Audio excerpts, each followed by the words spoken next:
तो फिर कोशिश तैयार करें।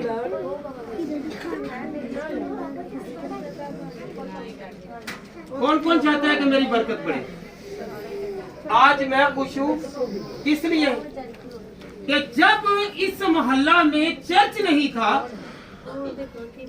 तो लोग दूसरे इलाके में जाते थे। आज खुदावंद का शुक्र है कि इतनी आवाम मैं क्रिसमस के डे पर देखता था। आज खुदावंद का शुक्र है कि 1 दिसंबर को ही इतनी दुनिया खुदावंद के अवेयरनेस में आ गई।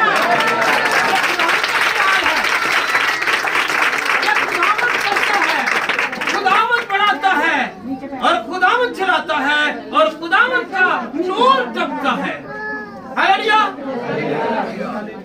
गौर करें, गौर करना है। क्या करना है? गौर, फिक्र। आज मैं जो बात बताने लगा हूँ उस पर गौर करनी है। बाइबल मुकद्दस में,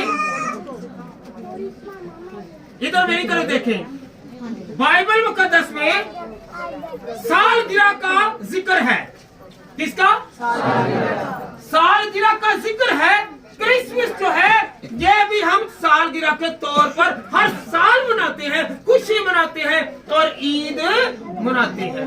जब खरूज की किताब उसका 12 बाब और उसकी 12वीं आयत पढ़ते हैं तो खुदावंद यीशु मसीह को जो हम सेलिब्रेट करते हैं, जश्न मनाते हैं, वहाँ पर क्या लिखा है कि अपने बच्चों और मेरी याद के लिए ऐसे करना और इसको ईद मनाना कि मैंने तुझे गुलामी से निकाला है, मैंने तुझे बचाया है, मैंने तुझे छुड़ाया है। हम इसलिए क्रिसमस मनाते हैं। ये पहला इतवार है कि जो हम क्रिसमस को वेलकम के लिए कह रहे हैं कि खुदावंद तेरी आमद का दिन। तो जब हम पैदाइश की किताब उसका 40 बाब और उसकी 20वीं आयत पढ़ते हैं तो पहली मर्तबा फराऊन की सालगिरह का जिक्र आया है। जब यूसुफ कैद में था तो जब उसे रिलीज किया गया उससे पहले क्या किया? उसने सेलिब्रेट किया अपनी सालगिरह को। सालगिरह से मुराद है कि साल के बाद मना रहे हैं। हालेलुया। तो कौन कौन चाहता है कि मैं आगे भी बढ़ूं? चाहते हैं कि बढ़ूं? फिर हम लोग देखते हैं मत्ती की किताब और उसका 14वां बाब और उसकी 6वीं आयत लिख लें। मत्ती 14 की 6वीं आयत, फिर मरकस 6 की 21 आयत, मरकस 14 की 6 और मरकस 6 की 21। पूरी बाइबल में पैदाइश 40 बाब और उसकी 20वीं आयत, मत्ती 14 बाब और उसकी 6वीं आयत, मरकस 6 बाब और उसकी 21 आयत। ये ज़हन नशीन कर लें कि सालगिरह का जिक्र है। हालेलुया। मुझे जरा बताएं, किसी को याद हुआ? पैदाइश कौन सा चैप्टर है? 40 बाब, शाबाश, और उसकी 20 आयत। मत्ती 16 बाब, 14 बाब और उसकी 6वीं आयत, मरकस 6 बाब और 21 आयत। ये सालगिरह का जिक्र है। हालेलुया।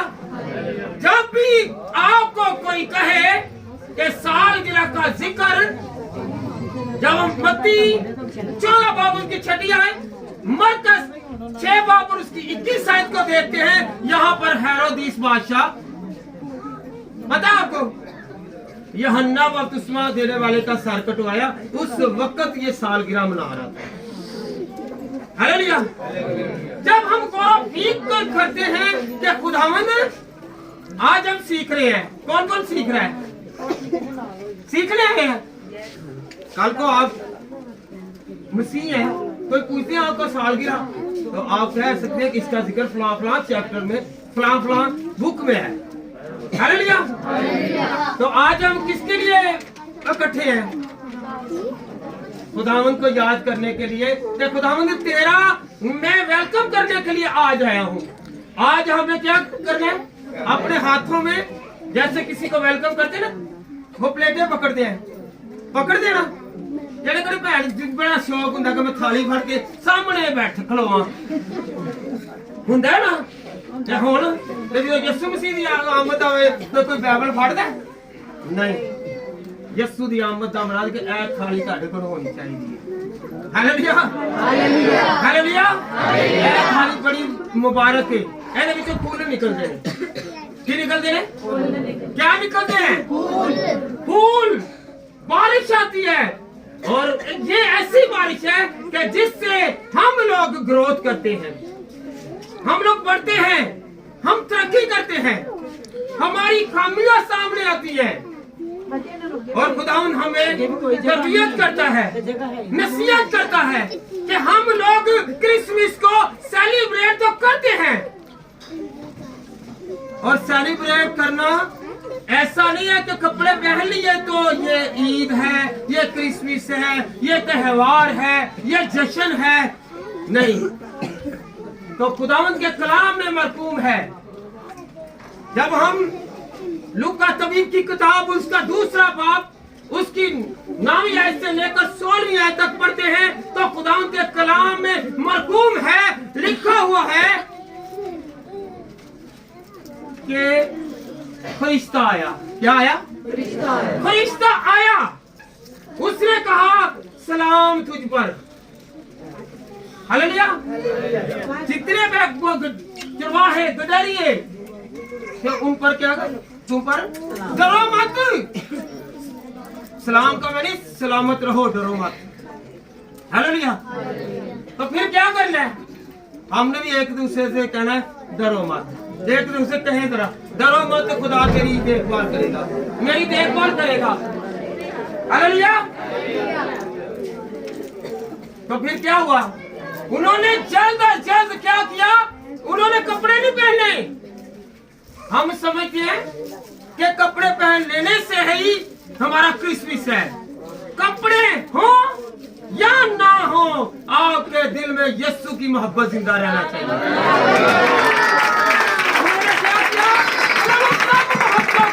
आपस की मोहब्बत को छोड़ दिया और कौन सी मोहब्बत को याद किया कि मेरा यीशु जिसने क्या किया, आसमान को छोड़ा और जमीन पर आ गया है।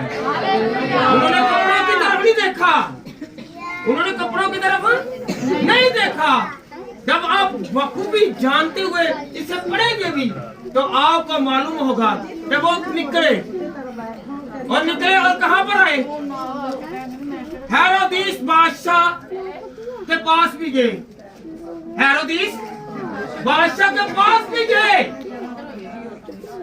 और बादशाह ने उनसे और हैकल में वो गए, फिर मजूसी गए। दो ग्रोह थे। कौन से ग्रोह? दो ग्रोह। कौन से? एक पहला चरवाहे और दूसरा मजूसी और एक सबसे बड़ा ग्रोह था। तो आज तक यीशु मसीह के पैदा होने से पहले ना तो इतना बड़ा ग्रोह आया और ना ही इतना बड़ा ग्रोह आएगा। क्योंकि क्या लिखा हुआ है कि उसके फरिश्ते जब गडरियों के पास वो पैगाम लेकर आया और वो आल में बाला पर उसकी सलाह करते हुए आए। हजूम आ गया, लश्कर आ गया, फरिश्तों का लश्कर। पहले एक आता, दो आता, तीन आते, ज्यादा से ज्यादा तीन का था। अब्राहम को जब खुशखबरी मिलनी थी उस वक्त 3 फरिश्ते आए, 3 से ज्यादा नहीं आए। खुदा का कलाम फरमाता है कि जब इस दुनिया में यीशु मसीह आया तो पूरा लश्कर झूम उठा, वो गाने लगे। और हम क्या करते हैं? हम गाते नहीं है, हम क्या करते हैं? बस खाने पीने में, पहनने में और लड़ाई झगड़े और एक दूसरे को गिराने की कोशिश में लगे हैं। तो वो क्या कर रहे हैं? आसमान पर किसी चीज की कमी है? तो फिर भी कह रहे हैं कि इसकी तारीफ हो। जी बेटा पढ़े जरा लूका नबी की किताब उसका दूसरा बाब और उसकी 13वीं आयत से पढ़े जरा। कोई बोले अगर किसी ने निकाला है। और यकायक उस फरिश्ते के साथ आसमानी लश्कर की एक गिरोह खुदा की हमद करती और ये कहती जाहिर हुई कि बेटा एक मिनट, उस फरिश्ते के साथ, किस फरिश्ते के साथ? जो पैगाम चरवाहों के पास लेकर आया।